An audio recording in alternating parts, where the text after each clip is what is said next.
Today's topic is twofold. We are talking responsible franchising for franchise suppliers, and it is Ask Us Anything. So hit us with questions in the comments on FRANX coming up next.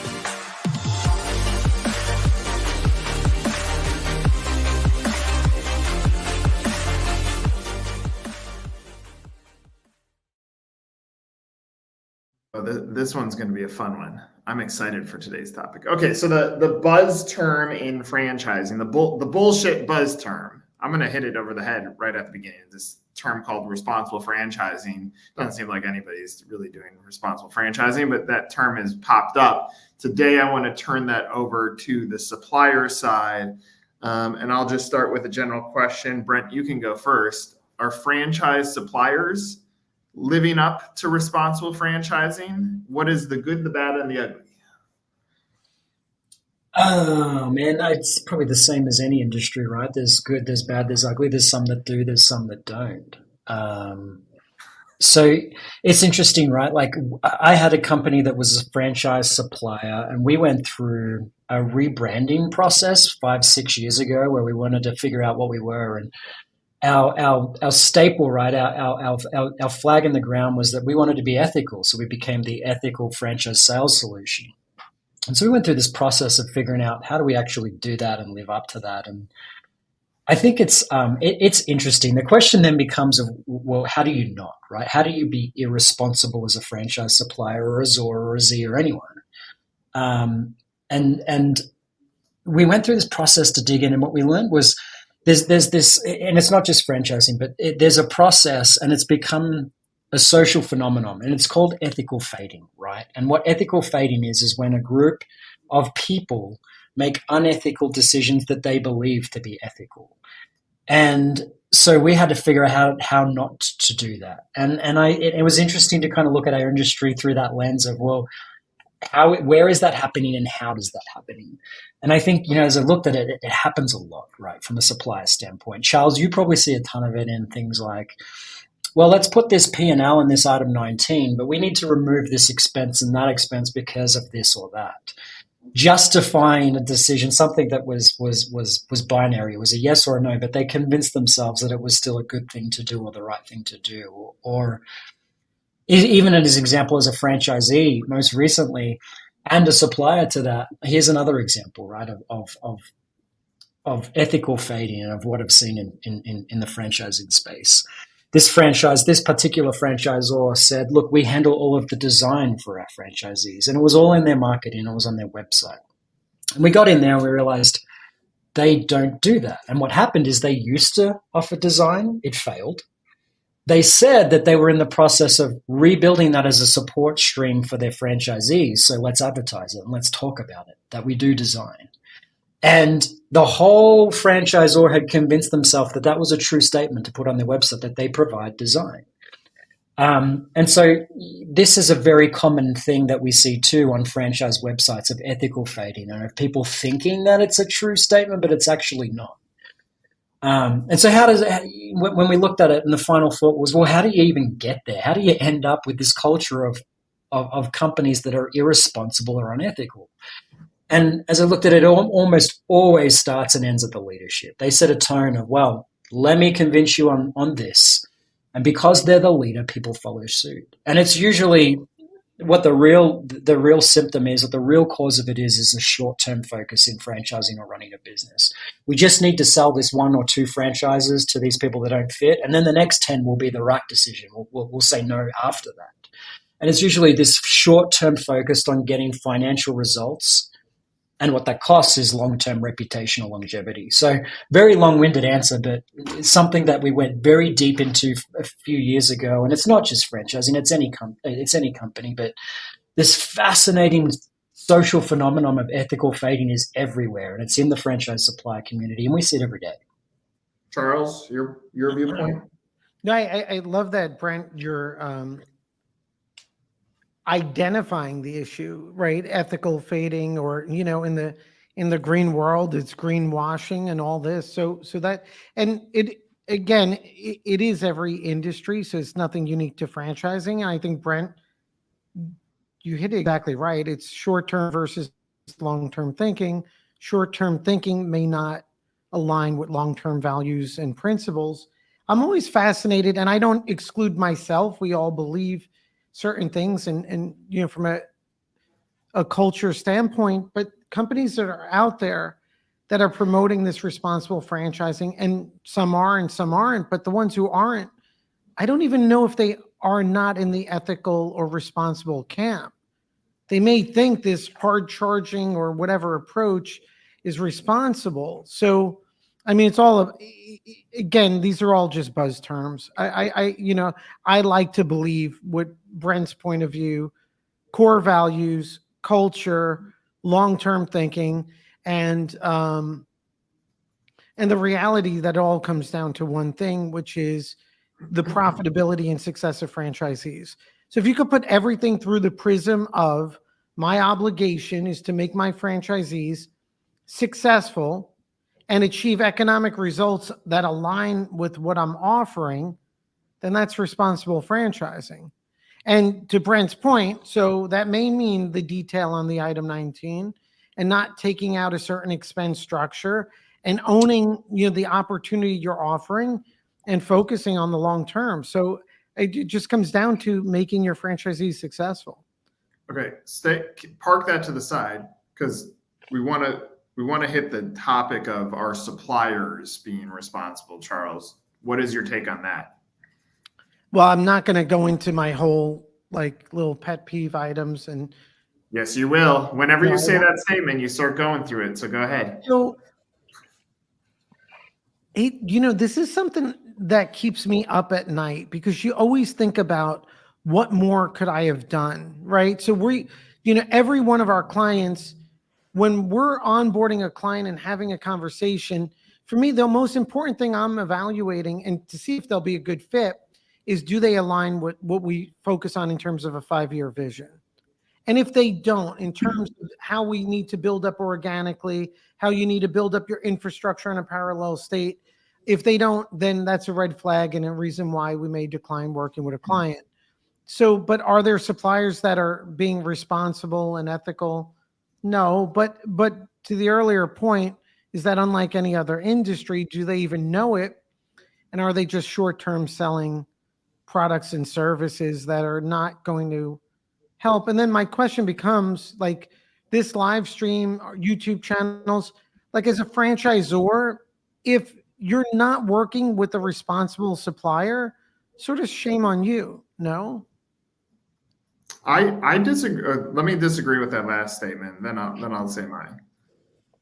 I think one of the biggest challenges, especially for emerging franchisors, and I see this happen. They go into these conferences with eyes wide open, and someone says, "Well, I help someone sell 1,000 units," and they're like, "Ooh, I'm going to work with you."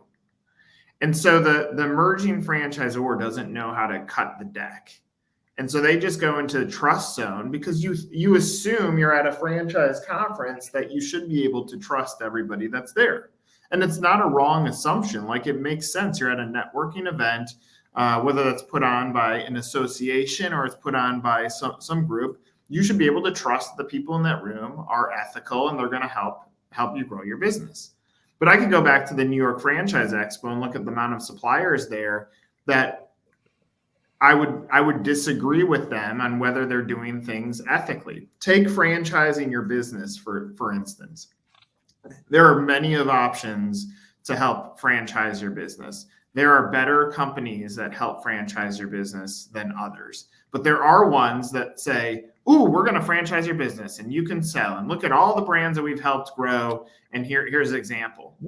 What they don't do is they don't look at the viability of that business. And they're not telling the founder, "Well, look, you're not capitalized. So good luck after you spend whatever, $100,000 to get franchised. You don't have any more money. So best of luck. We'll take your money and then there's nothing left." Or even worse, your franchisees won't make money. So you have nothing to sell. Or even worse, we'll get you connected in the broker network, which means nothing other than we're going to waste more of your money.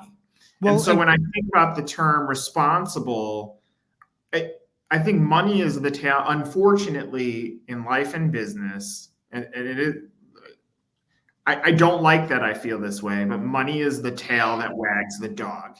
And if you can get money out of someone, it changes the way that you talk to someone. That's for selling a franchise or selling your services back to a franchisor. Last thing I'll say is, even on the technology front, there are big CRMs like HubSpot or Salesforce. Lots of infrastructure behind it, costs more to get involved. And so you can pay for those, or you can go with a franchise one. And if you go with a franchise CRM, for instance, you have to trust that they're going to have the best interest of building infrastructure for you. There's one, I'm not going to name it, but parsing leads into it is the biggest pain in the ass. And we can't like, no matter what we do, we can't work. And their support team doesn't help us. But I see from our emerging franchisor, they've gladly taken the money from the franchisor and didn't give them any support. Now they're on an island, don't know how to manage the leads. They put the magnets in, but they can't manage it. And that's one of the bigger, most reputable ones in the space. And so it's hard, because how do you know how to cut the deck?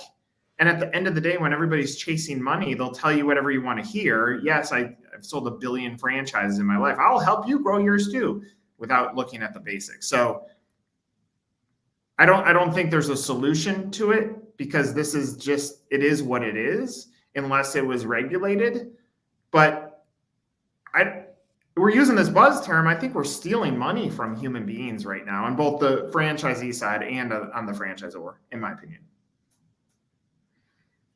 I mean, I'm not adding to a solution here, but to your point, as an example, I spoke with a business owner this week. Really great person, started her business out of college. And for sure, our conversation was, hey, focus on your trademarks and your X, Y, and Z, and give us a call next year and let's have a conversation. And she shared that the reason she reached out was a franchise consultant, franchise developer reached out to her. I said, did they tell you how they found you? And they said that they ran an AI search, and that they run AI searches and Google-based image searches, and identified her brand as the next great thing. And then when we talked about unit economics, the profitability wasn't there yet. Their answer to her was, well, we have franchise buyers out there, investor groups that care more about the concept than the numbers. Now, I mean, but that's an extreme example. Drives me nuts, but that's not the whole industry, and it's a subsphere. But this is interesting, because the company that did this or does it is going to be viewed as a main player at certain points, and it's crazy. I like when I put big comments on there, because Brent looks like the guy from Home Improvement over the fence. Why don't we do this? We have a lot of interaction here. I'm just going to start putting up a question. I'm going to start at the top. Simon is always a fan of the show. Do you differentiate between advisors and suppliers? That's interesting. Only if advisors don't charge a fee. I think they're one and the same, right? To Nick's point earlier, as soon as you start selling something to someone, it changes the way you speak to them, but I don't differentiate. Everyone's out there selling something. Question is, and I saw Monty's comment before too about customer testimonials are good. I think that's a good one. Take your example, Nick, of a CRM that lacks functionality. The product isn't sound. It can't even pass through leads, right? That should be a staple of that particular service, of that particular product. And then why does that company continue to exist then? Why isn't there repeat occurrences where customers learn that they're not delivering on their promise? They're saying that they're the best CRM, but they can't do a basic functionality of it. Why does that continue to take place? Does it mean that there are people buying that without checking customer testimonials? And this is across all of the industry and all industries, right? That's the big question. How do you can continue to offer not deliver on a promise, or not deliver and be somewhat unethical? How does that continue to happen? Well, I think here's the truth. It's think of like an FDD, or think about franchise website. Take any category. CRM. If we took a room of everybody that is an approved franchisor and took the CEO or the founder, put them in this fake stadium and said, on the count of 3, tell us what CRM means, it would sound like garbled mess because people don't understand it. And so they know that they need it, but they don't understand what it's supposed to do. That's why they rely on other people. I think that's part of the challenge. Charles and I did a podcast earlier today where the example is an airplane. Most of us want to get on the airplane, get from point A to point B. We enjoy sitting in first class. We enjoy having a glass of alcohol. Most of us don't understand how the plane actually works, on how we're flying in this thing that weighs 1 billion pounds in the air at 500 miles per hour. Most franchisors don't actually understand how true franchising works. And so they have to trust that there's pilots around there, and there's all these pilots waiting out there before you get on the plane to say, oh, I can fly your plane. Of course, I've done CRMs before. I think that's the gap. And so back to Simon's question, in my opinion, advisors is a bullshit term. I see it more on the broker side, where the brokers say, I coach you for free. You do not coach for free. You get a big commission. Just own up and say that you get commission and be honest with your person that you're working with. Like, let's just be transparent there. And then suppliers, there's no vetting system to say, here's an approved vetted supplier or not. And so the franchisor doesn't know where to look. The franchisee doesn't know where to look. This is a large issue in franchising because it's full of bullshit. And so someone needs to come out and start calling out this stuff and say, let's unify on where you said, Brent, I'm going to plant the flag on ethical. Well, then let's champion around that and stop lifting up all these con artists who are out there selling things that we know are going to hurt franchisors or hurt the life savings of the franchisees, which is the bigger issue in my opinion. And that's, when back to the example of going through that process of going, looking at this industry through the realm of ethical fading, that was the biggest one, right? In ethical fading across any industry, it's usually the result of one of the big reasons it happens is, well, everyone in my industry is doing it, so I'm going to do it too. Right. And then once it happens a repeated number of times, we start selling franchises at too fast a clip to the wrong people, or we offer websites that don't actually work, or CRMs that are deficient. Once that happens at enough volume, it just becomes standard, and people then rally around, well, that's just what it is. That's it. It's here and it's everywhere. So it must be ethical. It must be right. It must be responsible. And that's the biggest way to get into it, Nick. And you're right. Someone has to come out and be brave and say, there's a better way to do it, and offer that and educate on that. And then that's typically what fades out bad actors in any industry. And it's there's quite a few segments within franchising that are ripe for that right now, I think. Are there non-approved suppliers selling to franchisees direct without franchisor knowledge?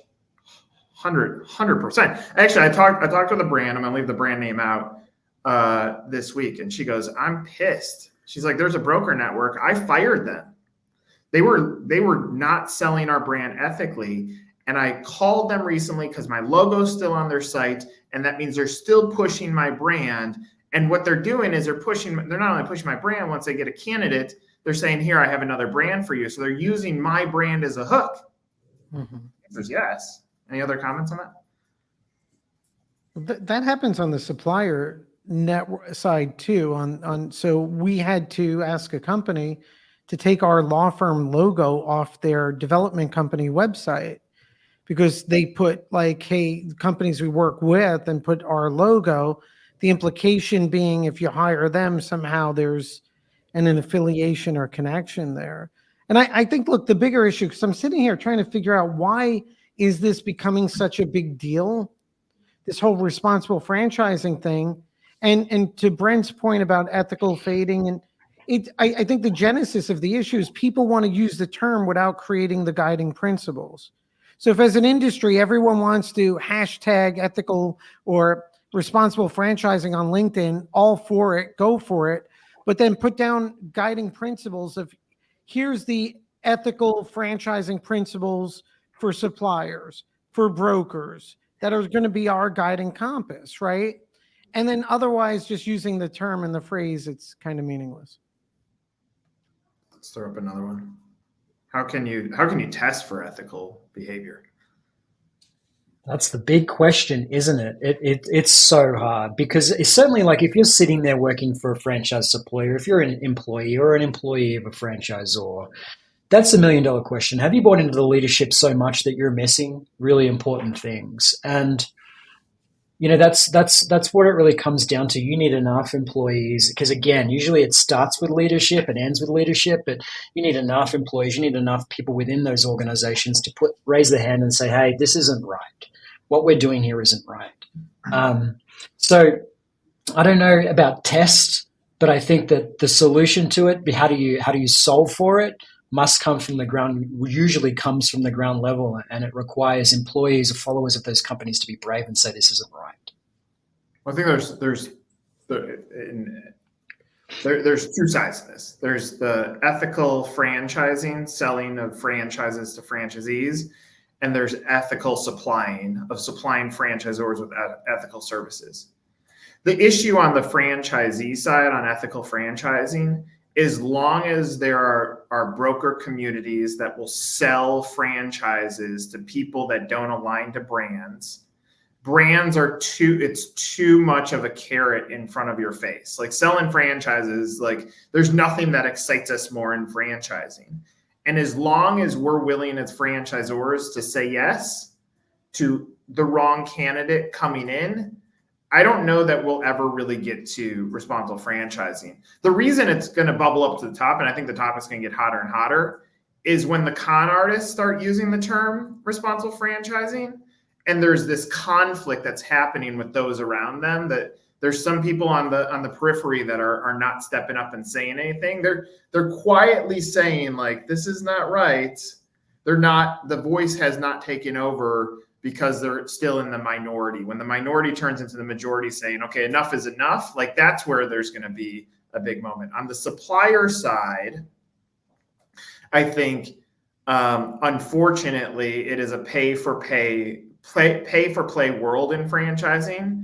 If you pay enough to be a big sponsor at a big conference, the conference is going to say yes, which then creates a false sense of validation. And so anyway, the point being, how can you test for ethical behavior? Talk to other clients, talk to former clients, and ask like the good, the bad, and the ugly, and meet somewhere in the middle on the story. Same on the franchisor side, cut through the middle, do your due diligence.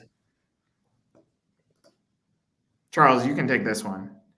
Do you believe that responsible franchising needs to start at the top? At the most recent 3 IFA conferences, suppliers outnumber Z's to Zors 2-1. Are these suppliers vetted by the IFA, or are they simply there because they shell out thousands to be there? Well, right. I mean, at the most basic level of, I don't know what IFA standards are in terms of vetting suppliers, nor I'm not sure what they should be doing with vetting suppliers. But I mean, at the conferences themselves, that's one disappointing part. And I'm a supplier, right? We're a franchise law firm. And one of the things that bothers me the most, because I was also at franchise expos as a franchisor, right? So you're spending your time, your dollars, you're exhibiting. And the most disappointing thing is you have a supplier soliciting you at an event that you're spending tens of thousands of dollars at. I think at the expos and conferences, it's not ethical or not. I think from a viability standpoint, they need to evaluate, do we have too many suppliers relative to franchisors? What's our true mission in getting that information out? And then again, I don't think IFA should be vetting the suppliers per se. I don't know how you'd even do that, right? And consider that IFA board members are suppliers, and you have this whole whole ecosystem. But I don't know if that's fair to throw on IFA, right? So it's not about, I think as a consumer, as a franchisor, you need to vet yourself. And to Nick's point, speak to clients, get references. Also, what I will say though, is another disappointing thing that I see at an expo is when I see an emerging franchisor that is just lost. That they franchise their business, they didn't understand next steps, and they went to the expo because someone told them to go. And not only that, So number one, they were probably not ready to be there. Two, their website's not ready to support a conversation with any leads they may engage with. And no one's telling them this. And so they're at the expo. I don't even think they have a fighting chance because they haven't done the legwork. But, generally, though, the suppliers are all industry people. I've never seen, I mean, there may be a few, but they're usually some pretty good suppliers there. Does that sound like a cop-out, Nick? Is that what you're thinking? You're totally a cop-out. And I know what's exactly going to happen. As soon as we go off the line, you're going to go on your rant. No, it's not true. I like them. I like them live. I like authentic. We're talking about authentic, Charles. Here, no. Go. Not the non-bullshit answer is yes. Of course, you pay thousands of dollars and you get to go to IFA and have a booth. Anybody that pays money is going to get their booth there. And if you're not an IFA member, you can pay like triple the amount and have a booth anyway. The issue that I have, again, like if we're trying to call things out and look, come at me. I'll have a conversation with anybody about this if there's question marks on what we do, because I'm with Brent. Like I stamped this flag in here and I got plenty of enemies because of it, to say like, let's try to be responsible. Let's do our best as an industry. And I would say though, the majority is trying to do their best. I don't think the majority is bad people, but there is this minority that if you're given a board seat by an IFA, you should have been vetted to have that position versus politically put into power. Now I say that, but the reality is, not to go deep into politics, that should be the way of the world in senators and Congress people. Like that should be the way that government works, and it doesn't. Like it's called politics for a reason. And so there's a reason why the suppliers get put on the boards that they get put on within IFA. But that lost franchisor is who I think we need to think about how can we be a little bit more responsible for. I'm just going to put this up here. Not that one. There's a question right underneath. That's good. He looks like Deadpool. That's funny. There's a question underneath it. For whatever reason, I can't get it to go there. But it says, what type of businesses should franchise? I think that's setting the standards at the front end is important. What's the cost to get in? How much I can make? What is the true support behind that business is a great starting point. If those measurements aren't there, if you don't have a profitable business that will make money for franchisees, then great, keep working at that. Maybe you can be a franchise, but going and selling franchises when you haven't engineered something that can really change the lives of the people that are willing to invest their life savings into your business, that's a gap. And so if we're going to find the pathway to being responsible, it's setting up two guidelines, and in my opinion, working with the FTC to set these guidelines. Guideline one is what makes a good franchise business. And so pull a collective of people to agree on this is the construct of a successful franchise business. And then franchisees, FTC has a good guide on buying a franchise. We did a whole series on it, but I think we really have to dive in and work on educating the franchisees. And it starts with, how do the broker networks work? So we can be honest. I think they're beautiful, but let's be honest and transparent about how it works. What do brands pay commission-wise? So there's no bullshit. And then we go into, hey, franchise buyer, this is a 10-year agreement. If you're really going to make money, you can't do it really with one unit. You can buy yourself a job, but you have to figure out how to do scale. Therefore, when you're looking at your investment and lining up with your passions, you can do it responsibly. So I think that's the area of opportunity. Gentlemen, any other additional thoughts on that? Can I throw some out there for franchisors? Yeah. Because I'm curious. So where I'm obsessed when we're speaking with our clients, could you share that, or what am I doing? Oh, that, yeah. Throw that image up. So what we talk about often and focused on is this franchise growth gap that franchisors experience, right? And so when we try to trace back, right, when they become a franchisor, they have their development phase. Where I think the responsible franchising needs to happen is that these new franchisors need to season their franchise offering, build their base, build their unit economics, build their support. And that's where I see a lot of things go wrong for these emerging brands, whether it be go to an expo when they're not ready and spend the capital, or onboard franchisees that they're not ready to support, right? And so there's that growth cycle. I think the brands need to be willing to hear that, it has to be that 5-year strategy. And then the responsible part, or the supplier, is ready to say, you need realistic expectations and growth.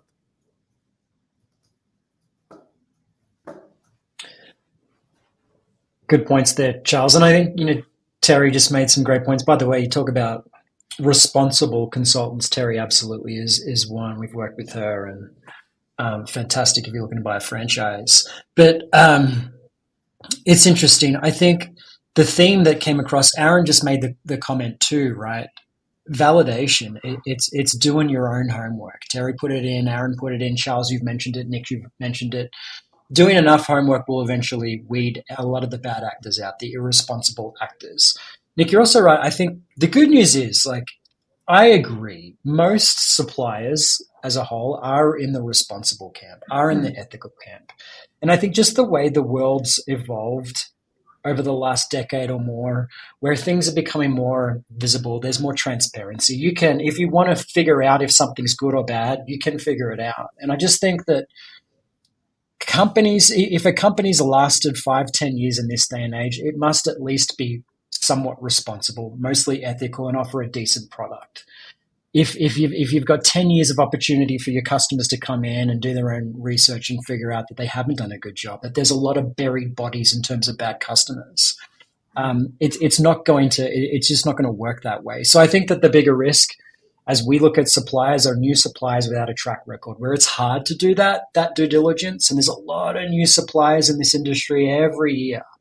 So in that instance, how does one do the appropriate homework if there's a hot new franchise supplier out, if you don't have a long list of customers to work with? Nick, what advice would you give? I think the missing opportunity is when suppliers and Zors and Zs all go into their own buckets in these conferences. And so where you start seeing whether they have the meat or not is when you listen to their voices. The reality is all the conferences in franchising have all the same speakers. There's a little bit of wiggle room for new people to break in, but it's basically the same speakers at every conference. And so to the novice franchisor that is looking for support, they don't know where to look. What I like about things like this is the reality is Brent, you're franchisor, franchisee, and supplier. Charles, you're franchisor and supplier. I'm currently just supplier. But all of us are what we're talking about is just good business.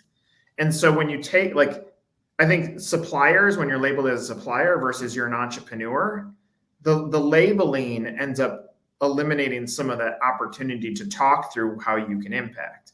I like telling, not selling.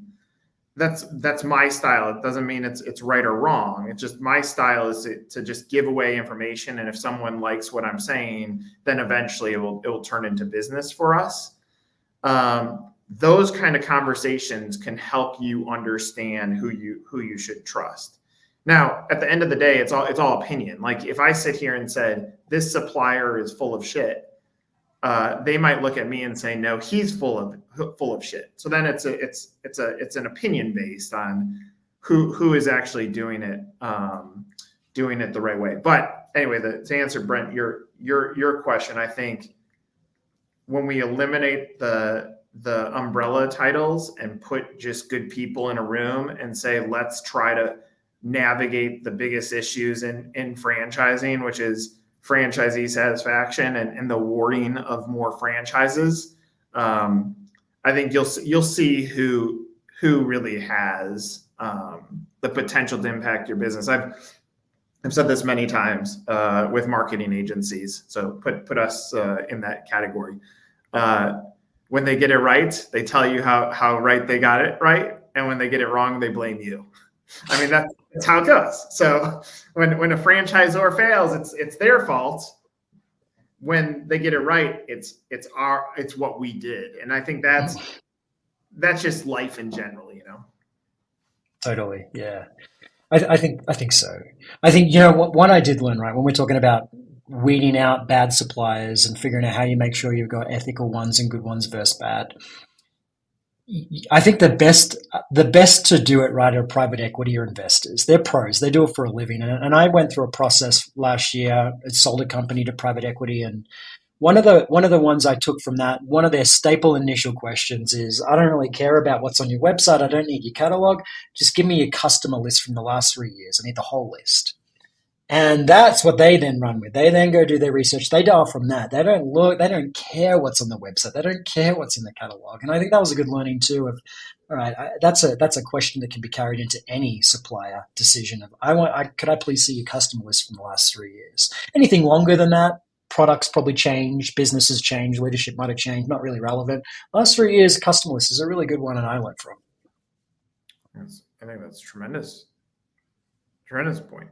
I mean, Charles is quiet on this, but he does feel stronger on these topics. I just think it's not. So what I'm. We need the franchise fight to start. Come on, Charles. No, I don't want to bore everyone with my psychotic episodes. Although, if you're on the YouTube channel, you'll see this week's video was a franchise developer nightmare video, right? But because it also takes introspection to say, you know, I'm thinking through our processes, I'm thinking through the team, and how do you create that forum or vehicle? So I feel like existing franchisors, more mature brands are in a better driver's seat to evaluate ethical and good suppliers. Whereas the emerging and startup franchisors, that's where they get hurt. And that's the conversations I see every day. And that's where I want to, you know, have some of these developers get on, you know, a live stream and really call them out, but I don't want to be self-serving either. And so, you know what, that's where our mission and our YouTube channel and everything else, we're going to go deal with that. But I don't also want to cast a negative light on the industry. I'm thinking about even my competition and companies out there. They're like hardworking, diligent companies. And again, franchisors out there, yeah, customers, reviews, conversations, culture, right, is when you're communicating with people. But I mean, I don't want to make this into a bigger issue than it is. Although on the franchisor business element, which is not a big part of the franchise community, there's companies that are completely unethical out there. And you know what's funny too is that I'm like, why do they all have positive reviews and no negative? And then when I speak to some of their customers, you know what they tell me? Well, I just want to get away from them, or I'm scared because then they promised me franchise sales. And then, you know, what amplifies the issue too, now equity comes in and creates more incentive for these companies to pump up sales. And so you run into some issues, but anyway. That was like a franchise slap. I thought he was going to go for the punch. It was getting close. I can't. You almost got him. He almost hit. You almost there, Nick. Keep trying. No, it's no, I am working hard at all this here. I promise. I think on what Simon just said, should we not expect buyers therefore to be more sophisticated? Like, I'll take digital marketing for instance. Yes. If I said, and we do digital marketing transparently, but here's my opinion. I did Coffee and Analytics is my little monthly podcast where I'm trying to get some sort of insight. And on last one, I basically came out and said, unless you can afford to spend $10,000 a month in digital marketing, your crapshoot is really, really, really risky. So at a drumbeat of $5,000 a month, if we take what is your cost per deal, and I've used the number 25 for a long time, which kind of aligns with the broker networks. That means you should get at $5,000 a month, you should get a deal every 5 months if you're orchestrating it well. But when you're not in the heavier side of the spend, it's still a crapshoot, and you're trying to stretch it in today's digital world. If I just said Google, retargeting, LinkedIn, Meta, and biz buy sell, Now, all of a sudden, that's down to $1,000 each per category. So the odds of success deteriorate. And so now, like, how am I going to break through? Or if I have $5,000 a month to spend and I go spend $20,000 at a conference, I just deployed a big portion, a third of my budget annualized to a conference, hoping that some magic person walks by and buys my business. And so if I say take sophisticated, if I'm a franchisor, I go, I need digital marketing help. And I say, I have $2,000 a month to spend. How many suppliers out there are like, oh, no problem, I can help you. Yeah, we've helped brands get deals. And so what happens is then they spend the money. Now, there's two issues on that. I don't think the suppliers are sophisticated, which I'm going to answer in a second. And the buyer isn't sophisticated because franchisors, as much as they want to sell franchises, they also want to do it as cheaply as possible. And they don't go and look at what is the potential deal value, that drumbeat of every time I get a deal could be worth $50,000 in royalty a year. They don't think about that. They say, ooh, I can get, my franchise fee back. On the supplier side, the lack of sophistication is that the buyer journey right now takes 6.4 months from impression to inquiry. And so that drumbeat of spending $5,000 a month is going to have to happen for 6 months before you have the energy. The suppliers don't know how to look at that in a sophisticated way because they haven't examined the buyer journey. They're thinking like they're selling a pizza. And so pizza is a day-to-day sale. And so the franchisor looks at it and says, I spent $5,000 this month, I got nothing.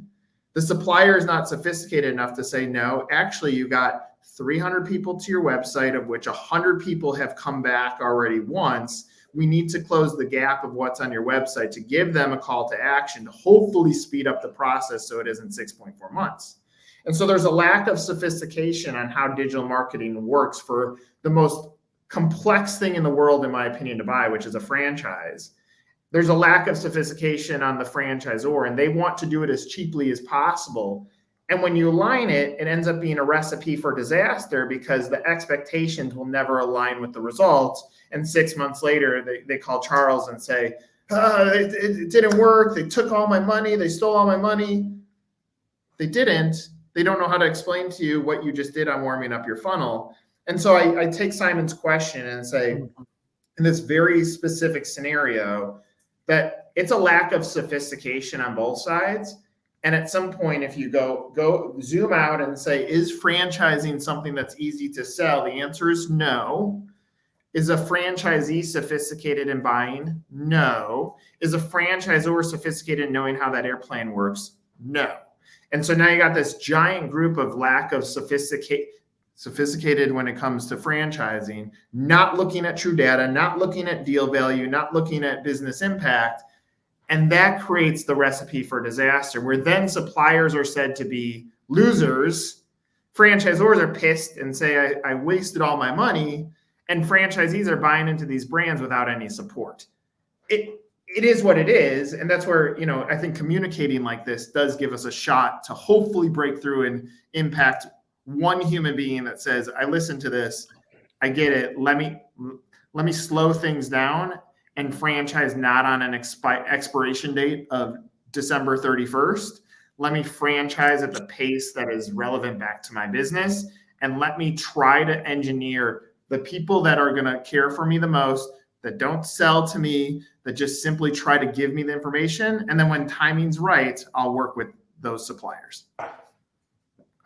If I could add, Simon's question is a good one because on the superficial level to that point, I'd say it's B2B.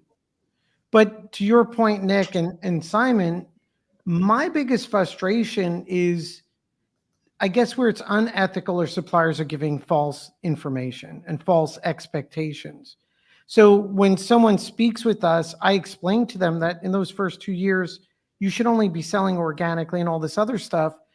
I had a candid conversation with a business owner that shouldn't franchise, and they sent me a detailed email afterwards and asked me, why do I feel this way? And I took the time to answer it. And I said, but if X and Y and you still want to do it, we could evaluate it. And he wrote me a really nice email back thanking me. And because ultimately I said I wouldn't franchise. He goes, we appreciate your advice, but we hired a developer and they're going to help us do X and Y. They just weren't ready. So it's that misinformation. A lot of times I'm speaking to entrepreneurs, the consultants out there advise, they make it sound like it's easy. Just franchise your business and we're going to sell franchises. And I have to, the analogy I use is like, I can't give you magic seeds. It's going to take a certain amount of time to plant these seeds and for them to grow. And if you have that expectation, and so I think that's where ethics comes into play. And to your point, Nick, also, the magic number is I got $2,000 a month to spend on digital. And if someone's out there saying, sure, we're going to deploy this the right way, that may not be ethical, because that may be, we're just going to do this for 12 months until you cancel. Well, then there's companies like Raintree that says money rains out of trees. We make you all this money. Like that makes things all unethical. Fair point. I think we could have used, I think that both those comments circle back to your initial suggestion, Nick, of guidelines and actual written guidelines for suppliers and ZORs. If it's a written guidelines for ZORs to know that suppliers, it takes on average 6 months to get leads in. You should plan on the ZOR side. You should plan on investing no less than $25,000 per franchise that you want to do. If that's written in the top 10, 20, 50 things, what it actually means to be a proper franchisor. Your business should be profitable to X extent. The business should be transferable. There should be certain support services in place, at a minimum these. Those things, if they're in guidelines, maybe there's no need for gray areas or wiggle room when that franchisor-franchise supplier relationship or conversations. They just know it's going to take 6 months. Chill out till then. Have you invested in properly to get there? I think it all circles back to those guidelines. Would be very helpful to have some of this stuff come to life. I do agree with Terry for let the record state. I think this industry needs to be heavier regulations, because like if you think about the real estate industry, where they're selling something that still has more ability to get out of. You buy a house, you could sell your house tomorrow. Buy a franchise, it's really, really tough to just go sell it tomorrow and say, oops, I made a mistake.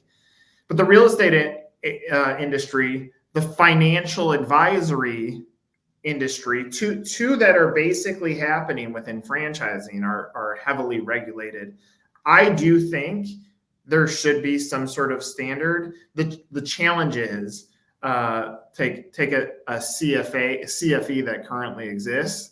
It is not overly challenging to get your CFE, and I guess it'd be the argument would be it's not overly hard to get your real estate license. So maybe it shouldn't be overly challenging, but to get your law degree, you have to pass a bar to then give legal advice. What if it was an and again, like this is pie in the sky dreaming. What if there was an and that said if you went and wanted to get this just superior education in franchising, they have a stamp of approval that yes, as a franchisor, you've engineered a great business, check, it's the seal of approval. And then as a franchise broker, check, you check all the marks of doing things ethically. And then as a supplier, check, you've proven that you're trying to do your best above board. It'd be wonderful, pie in the sky. But I agree, there should be, in my opinion, there should be a little bit more restrictions on who is good and who isn't.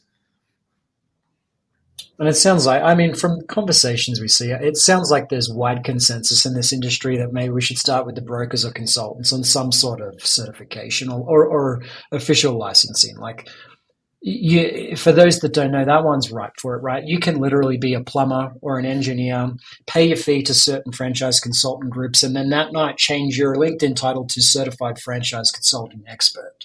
There's no formal requirements there. And when you're making recommendations of that magnitude, I think the good news is it sounds like that's going to come soon, I would hope, because most of the industry sees the need for it.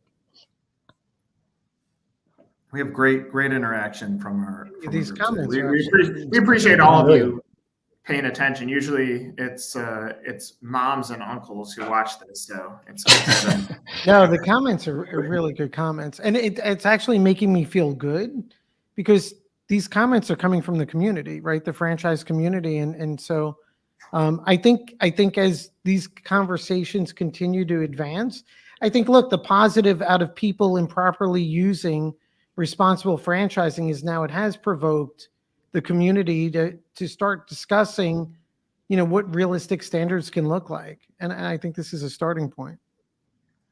Look, at the end of the day, I think it's all this is opinion based, Of course. and plenty has changed. And if we look back at the history of franchising, whether it was early on snake oil, get rich quick, lack of regulation, no item 19. Like if you look at the history of an item 19, it's a relatively new disclosure in the grand scheme of franchising. And go back to the 80s, it wasn't a heavily used tool.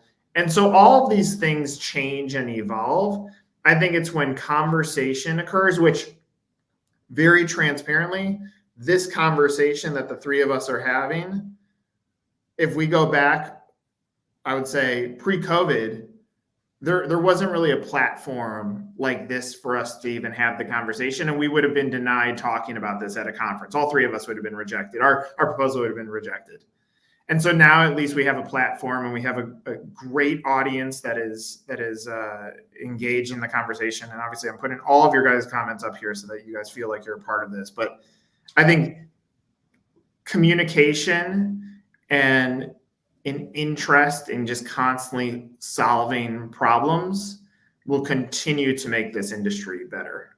Charles, final words? Yeah, look, I feel really positive. And I'm thinking in terms of FRANX community and all this engagement, as we go forward, maybe we could take different aspects with this community and, have a ethical or responsible franchising conversation about brokers, about item 19, and maybe come up with 3 or 4 core principles for each of these areas. Brent? I think finally on franchise suppliers, they didn't need to be responsible too. We've understood why that can be hard for them to see when they are being irresponsible. And I like the idea of just educating the customer, those that are paying the fees and keeping the lights on of these suppliers. The common theme that I like today was perhaps do some more research. Charles, you see it in crypto as my fellow crypto enthusiast. DYOR, do your own research, people. Mm-hmm. My last thought, and I love what Dan just put up there. So when I was chair of the IFA Supplier Forum, I was also on the board. No one vetted me to the best of my knowledge. I was not a licensed vet.